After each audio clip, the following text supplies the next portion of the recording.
ಬೆಳೆಯಲ್ಲಿ ಇಳುವರಿ ಕಡಿಮೆ ಆಗ್ತಿದೆನಾ ಅಥವಾ ನಿಮ್ಮ ಎಲೆಗಳ ತುದಿಗಳು ಒಣಗಿ ಉದುರ್ತಿದೆನಾ ಅದ್ರ ಬಗ್ಗೆ ನಿಮಗೆ ಸಂಪೂರ್ಣ ಮಾಹಿತಿ ಬೇಕಾದ್ರೆ ಈ ವಿಡಿಯೋನ ಕೊನೆವರೆಗೂ ನೋಡಿ. ಪೊಟ್ಯಾಶ್ ಈ ಪೊಟ್ಯಾಶ್ ಪೋಷಕಾಂಶ ಏನಿದೆ ಅಲ್ಲ, ಇದೇ ಒಂದು ಪ್ರಧಾನ ಪೋಷಕಾಂಶ ಬೆಳೆಗಳಿಗೆ. ನಮ್ಮ ರೈತರು ಏನ್ ಮಾಡ್ತಾರೆ, ಈ ಬೆಳೆಗಳ ಎಲೆಗಳ ತುದಿಗಳು ಏನಾದ್ರು ಒಣಗ್ತಿದ್ದಪ್ಪ ಅಂದ್ರೆ ಅವ್ರಿಗೆ ಅದು ಒಂದು ರೋಗ ಅಂತ ತಿಳ್ಕೊಂತಾರೆ. ಆದ್ರೆ ಅದು ಪೊಟ್ಯಾಶ್ ಒಂದು ಕೊರತೆಯ ಲಕ್ಷಣ. ನಾವು ಈ ಒಂದು ಪೊಟ್ಯಾಶ್ ಪೋಷಕಾಂಶ ಏನಿದೆ ಅಲ್ಲ, ಈ ಪ್ರಧಾನ ಪೋಷಕಾಂಶ ಸಸ್ಯಗಳಿಗೆ. ಹಾಗಾಗಿನೇ ಇದನ್ನ ಸರಿಯಾದ ಪ್ರಮಾಣದಲ್ಲಿ ನಾವು ಒದಗಿಸಬೇಕಾಗುತ್ತದೆ. ಈ ಪೊಟ್ಯಾಶ್ ಪೋಷಕಾಂಶದ ಒಂದು ಮುಖ್ಯ ಉಪಯೋಗ ಏನಂದ್ರೆ, ಇದು ಬೆಳವಣಿಗೆಗೆ, ಒಂದು ಕಾಂಡ ಮತ್ತು ಬೇರುಗಳ ಬೆಳವಣಿಗೆಗೆ, ಅದರೊಂದಿಗೆ ಹೆಚ್ಚಿನ ಒಂದು ಇಳುವರಿ ಪಡೆಯಲು ಕೂಡ ಇದು ಸಹಾಯಕವಾಗಿರುತ್ತದೆ. ಆದ್ರೆ ಇದನ್ನ ಯಾವ ಸಮಯದಲ್ಲಿ ಹಾಕೋದು ಅನ್ನೋದು ಬಹಳ ಇಂಪಾರ್ಟೆಂಟ್ ಆಗಿರ್ತದೆ.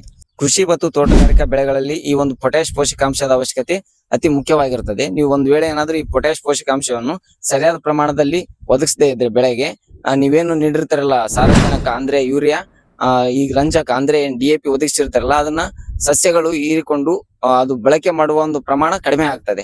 ಹಾಗಾಗಿ ಸರಿಯಾದ ಪ್ರಮಾಣದಲ್ಲಿ ಪೊಟ್ಯಾಶ್ ಅನ್ನು ನಾವು ಒದಗಿಸಬೇಕಾಗುತ್ತೆ. ಸಸ್ಯಗಳಲ್ಲಿ ಪೊಟ್ಯಾಶ್ ಕೊರತೆ ಲಕ್ಷಣ ಯಾವ ರೀತಿ ಗುರುತಿಸಬೇಕಂದ್ರೆ, ಮೊದಲನೇದಾಗಿ ಸಸ್ಯಗಳ ಬೆಳವಣಿಗೆ ಕುಂಠಿತವಾಗಿರ್ತದೆ. ಆನಂತರ ಸಸ್ಯದ ಎಲೆಗಳೇನಿರ್ತಾವಲ್ಲ ಅವು ಹಳದಿ ಬಣ್ಣಕ್ಕೆ ತಿರುಗಿ ಅವುಗಳ ತುದಿ ಅಥವಾ ಅಂಚು ಏನಿರ್ತಲ್ಲ ಅದು ಒಣಗಿದಂತಾಗಿ ಉದುರ್ತದೆ. ಈ ಪೊಟ್ಯಾಶ್ ಅನ್ನು ಯಾವ ಹಂತದಲ್ಲಿ ನಾವು ಬೆಳೆಗಳಿಗೆ ಒದಗಿಸ್ಬೇಕನ್ನೋದು ಒಂದು ಬಹಳ ಇಂಪಾರ್ಟೆಂಟ್ ಆಗಿರ್ತಕ್ಕಂಥ ಅಂಶ ಆಗಿರ್ತದೆ. ಬಹಳಷ್ಟು ರೈತರು ಏನ್ ತಪ್ಪು ಮಾಡ್ತಾರೆ ಅಂದ್ರೆ, ಈ ಪೊಟ್ಯಾಶ್ ಅನ್ನು ಕೊನೆ ಅಥವಾ ಕಾಯಿ ಕಟ್ಟುವ ಹಂತದಲ್ಲಿ ಹಾಕ್ತಾರೆ. ಇದರಿಂದ ಏನ್ ಸಮಸ್ಯೆ ಆಗ್ತಪ್ಪ ಅಂದ್ರೆ, ಸಸ್ಯಗಳು ಸಂಪೂರ್ಣವಾಗಿ ಈ ಪೊಟ್ಯಾಶ್ ಅನ್ನು ಬಳಸಿಕೊಳ್ಳಲು ಆಗದೆ ಇರಬಹುದು.